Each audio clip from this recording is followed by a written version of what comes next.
All right, so hello. I am sick today and have a really bad cough, so I'm going to try not to hack up a lung while I'm talking to you guys.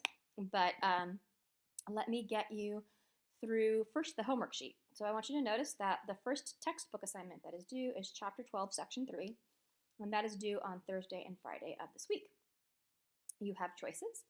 And just because we have textbook now doesn't mean that you shouldn't be furiously working on your essays. The rough draft of your essay is due on Monday, January 30th. It should be, and that's when we're going to pre-review it in the class. It must be printed before class, have 5 paragraphs and 6 pieces of evidence for full credit. There will be something else due on Monday that day too. Hopefully you'll get a chance to start it in class, so it won't take you too much of your time on your weekend, and you can focus really on your essay. But that is something that we're going to be discussing on Monday. And then the final draft of your essay is due on Thursday, Friday, February 2nd and 3rd. And so just to keep that in mind. Okay, so now let's get to the lecture. So this lecture is the High Middle Ages, and the question is, what makes them high? In this case, it's not a reference to drug use. Instead, it's a reference to the fact that these were the epitome of what we consider the Middle Ages. So if you think about castles and jesters and princesses and jousting tournaments and all that kind of stuff, that's happening during the High Middle Ages.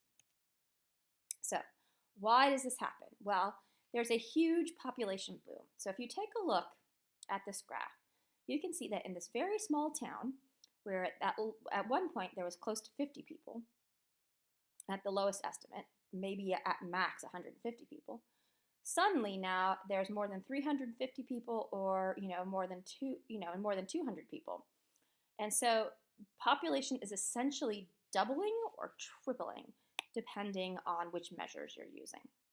So there's a huge population. As a result of that much bigger population, they needed to create new methods to plow fields, because now that there's more people, they need to be able to plow land that had not been plowed prior. And so one of those things that they invented is a Caracut, an iron-tipped plow with heavy wheels. It helped plow the rocky soils of northern Europe. It was so heavy that oxen were needed to pull it until a new horse collar was invented that allowed the horse to pull the plow. Now, the reason why they couldn't use horses before is because the collar would go around the neck of the horse in such a way that it would choke the horse. This new collar was thicker and went along the chest of the horse, so that the weight was not around the horse's neck and instead was pulled by its body. And so this is good because horses are faster than oxen, and so you could ultimately end up plowing a lot more land as a result of that. In addition, because the horses are now in this rocky soil, there's much more widespread use of the horseshoe, which had been invented prior, but seems to disappear in Europe for a time, and then it comes back again after the Dark Ages. So all of these things were technologies that existed during the Roman Empire, but then they appear in the archaeological record to disappear during the Dark Ages. And then they get back to Northern Europe, and we don't know whether people were inventing them or whether or not they were getting them from the East, or we actually really don't know how they learned these technologies again after they seem to have forgotten them. Okay, so if you take a look at this picture, which one comes first? In other words, which one is showing is historically a primary source from an earlier time, and which one is from a later time? You can ask the sub to pause it for a second so that you can discuss this. Okay, now that we're back, this picture right here is an earlier version, and the reason why you know it's earlier is because it's pulled by oxen, right, using this particular type of plow harness. Okay, it doesn't have wheels, and it appears to be wooden. Now you can't really see the blade on this device because under the soil. But what's key to see is that the wheel is round, and you can see the horses, and you can see that thick new collar that was used. And you can see that this type of harness wouldn't have worked very well on a horse, given their anatomy, okay? Now, some people also notice the difference in artistic technique between this picture and this picture. And this technique is definitely from the Renaissance. You can see much greater depth perception, and we'll learn about, so we know that this probably was even painted after the High Middle Ages, during the Renaissance, because of the 3D effect that you see, which really isn't invented until the Renaissance. And so we'll talk about that particular artistic technique later. In addition to a different plowing system, they also discover 3-year crop rotation. Prior to 3-year crop rotation, they had 2-year crop rotation. So half of the field they would plow and farm 1 year, and the other half they would leave fallow. Fallow means they left it just dirt. And the reason why is because if you plow land and use it over and over and over again, the materials, the nutrients in the soil become depleted. And it becomes basically, it turns into dust. That's what happened in the United States during the Great Depression, during the Dust Bowl in Oklahoma and Arkansas, is that they overused the land, and as a result, the land became a dust bowl. But what they've discovered during this time period is that you could have a 3-year crop rotation. In 1 year, you could plant wheat. In another year, you could plant barley on that same field, and then you only have to leave it fallow for 1 year. That meant that rather than 50% of the land being used at any one time, you could have 67% of the land being used. And so that was a big, big difference, okay? Later, they discover a 4-year crop rotation right before the industrial age in the 19th century. But right now, we have a 3-year crop rotation, and that does actually significantly increase the amount of land.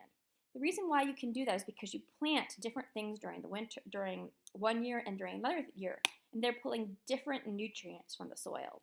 Later, what they discover in 4-year crop rotation is that you can actually farm crops that put certain nutrients like nitrogen back into the soil, like soybeans, for example, are really good at that. Okay, so how would it actually look? So this is where the farmers would plant in the spring, and then they would wait until autumn and plant this, and then this area would be fallow, and so that's how it would be organized. You see these striped lands, and that meant that like one peasant or villager would own one strip, and one peasant would own another, and then one strip would be given as tax to the church, and another strip would be given as tax to the nobles, and these types of things, right? And so, and in this way, the peasants would do all their farming together, but certain lines would be designated for certain folks. And then also what you see in this picture is, you see manorialism, right? You see everything that the people need in one spot. So you see the manor house and the barn for the animals and the oven to bake the bread and the mill and the church and everything that everybody needs. Here's all the little peasant village. Everything that they need is all within a 1 mile radius. And that's how, even in the High Middle Ages, a lot of people still lived, even though there's increasing trade. You also get, during this time period, an energy revolution. In order to feed more people, you needed to grind the grain, and people had been doing it by hand, but that's very time consuming. So one thing that they did is they started using water wheels and windmills. And what they would do is that this wheel would turn a big rock inside, which would grind against another rock, which is what they would use to grind the grain. Oftentimes, the mill owners would then take a tax or collect the taxes at the mills in order to, and keep some of it for themselves and give some of it to the nobles. And so the mills became really, really important. And in fact, in some times when there was famine or that type of thing, or the noble was really afraid of of not getting enough taxes, they would actually ban people from grinding grain by hand because they wanted them to, They like were requiring them to get it done in a mill so that the nobles could get the taxes and that type of thing. Anyway, if you're interested, there's a book called Pillars of the Earth. It's actually, I think, a trilogy. Not particularly well written, but it's very exciting, and there's lots of things that will engage you very much. I think you would enjoy it. And it's very long and absorbing. And it basically talks about all of these politics during the High Middle Ages. And I would definitely recommend it for people in your age group. Okay, so here's just a picture of the inside of a mill. I just liked it. I like them grindeth corn pot. I don't know what that means, but it's pretty cool. All right, so during this time period, even though people are still living primarily in like a manor system, trade starts to revive, as do cities. So one of the reasons why the cities start to grow is because of the Crusades. So for example, places, city-states in Italy like Venice and Florence and other places like that start to have a booming ship business, and then all the other businesses of people who are waiting to get ships. So like, you know, the merchants and the food vendors and those types of things, the people who do lodging, really stimulates. And so it creates an infrastructure because you've got all this money flowing through Venice that ultimately is used for later trade. And so what you end up getting during this time period are these merchant settlements of people who start to settle along the edges of Italy, and these eventually become new cities. At first, these merchant settlements are basically owned by nobles, but eventually they're able to negotiate more freedom. And so the merchant settlements eventually become these kind of independent cities, which are really important in terms of the eventual development of capitalism. One of the other reasons why the merchant settlements are so important, or because why the Crusades are so important, is because they start to they stimulate new tastes in Europeans. The Crusaders brought back chests of spices and silks and other things from the East that people really wanted. And so after the Crusades, when the Crusaders were no longer going and grabbing these things, people wanted to trade for them. And that also begins to ultimately start the Age of Exploration. During the High Middle Ages, you do get a lot of sea trade through Italy. Eventually, the Mongols in the 1200s start reviving the Silk Road also, which is also during the High Middle Ages. And that means that trade picks up even more. Okay, so in addition to merchants and trading, you also had the growth of industry or factories. Not quite factories yet, more they're like small craftspeople and merchants who are known as the burghers. This burgher, it seems crazy, I know, but it just means like merchant. It's going to come up in a document that you're going to be reading later. But the term burgher actually becomes the root for the word bourgeoisie, which you will hear a lot about when you learn about Marxism and capitalism later on. But that's the root of the word bourgeoisie. So craftspeople would organize themselves into guilds for mutual protection and to further their own professional interests. The problem with these craftspeople is that they would often establish kind of a monopoly, and they'd have all of this power. The guilds were separate from the government, but often had lots of political power. And basically what they could do is what they said they were doing is they were establishing a standard, right? So if you went into a city and you bought wool cloth, you would know that wool cloth was going to be well made. And so they had a whole apprenticeship program where you had to make a master project and prove that you could weave wool cloth. The problem is that not only did they establish quality, but they also limited innovation. If you wanted to make wool cloth in a different way than what the guild said, they would run you out of town, literally. And because they were allied with the government, basically, or oftentimes they were in political power, some of these folks, there was basically nothing that somebody who wanted to do things a little bit differently could do. They basically, you had to do it the guild's way or else you were run out of town. And as a result, there's a lack of innovation, a lack of change in the way that things, were made. And so you see this change a lot as Europe starts to develop towards capitalism in the 1700s and 1800s. But during the medieval period, really guilds are what dominate manufacturing. During this time period, you also have a lot of political changes. One of the things is that nobles are rising in power. Kings also start to get more power. The reason why they have so much power is that the invasions from the Vikings end. And so rather than having to defend against the Vikings, they're able to basically consolidate their power over each other. But notice that the nobles are rising in power and the kings are also starting to rise in power. We're going to see conflicts, big conflicts between both the nobles and the kings as they try to establish supremacy over Europe. I'll give you a hint, the kings win.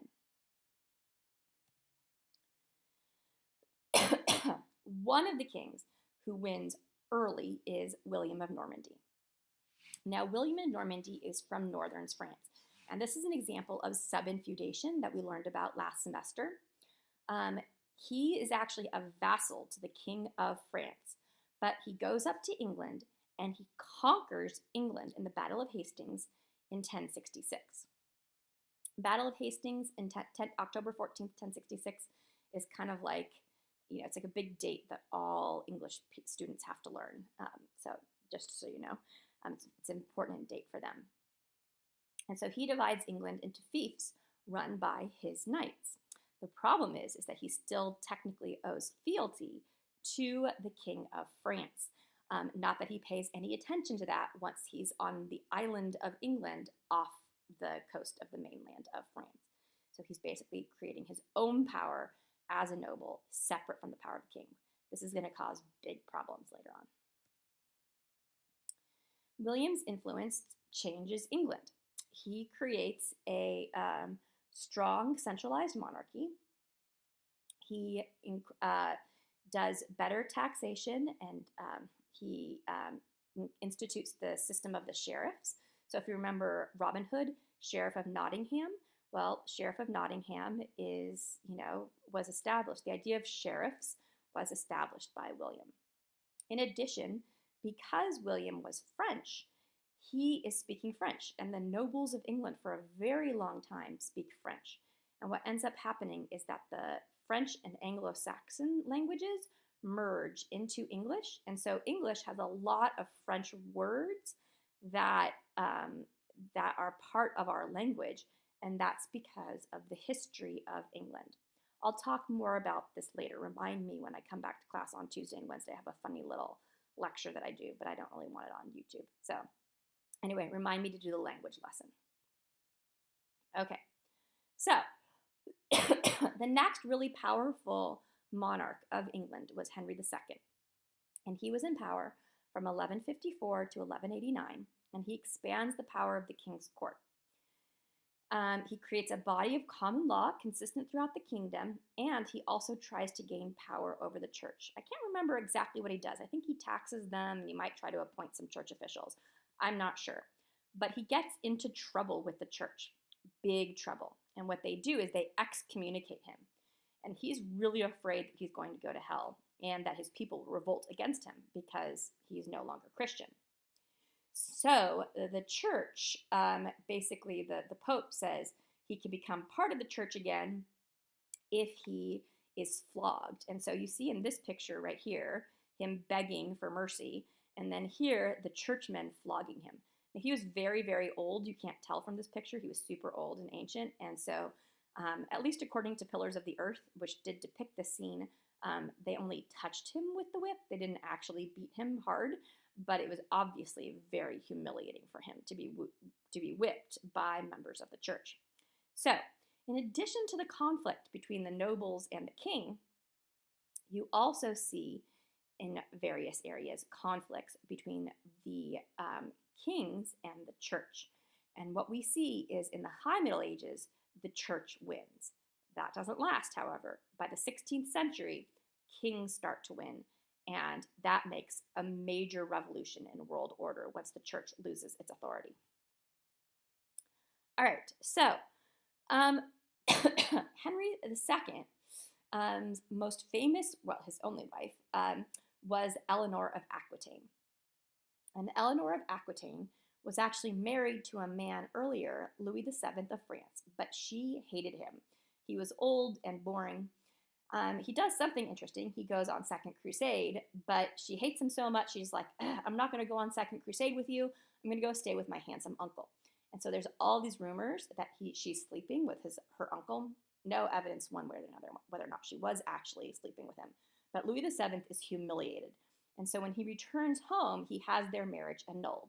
Remember, divorce is not legal in the Catholic Church, so he has to come up with some reasons why it's not, why it was not ever a authentic match to begin with.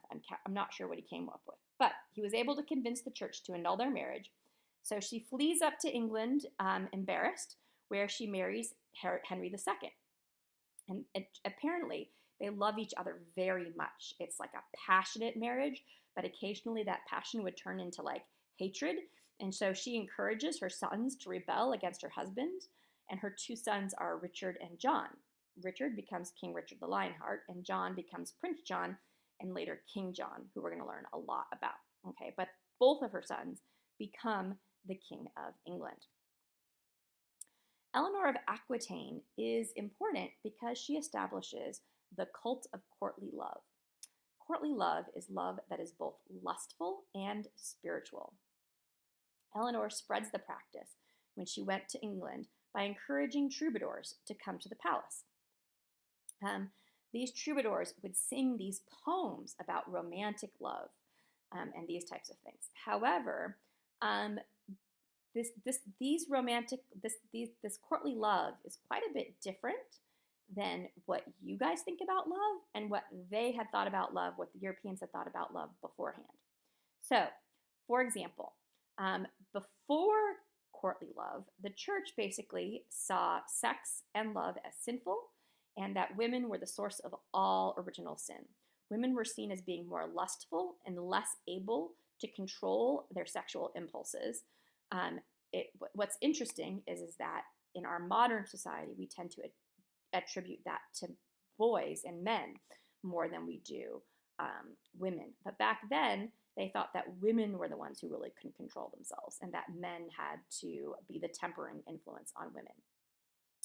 Courtly love says that when a man falls in love with a woman, rather than being sinful and driving him into sin that he has to resist, instead, if he fully falls in love, it's ennobling. It makes him into a better person. And he will go off and do great deeds like crusades and finding the Holy Grail and all of these types of things because he loves a woman.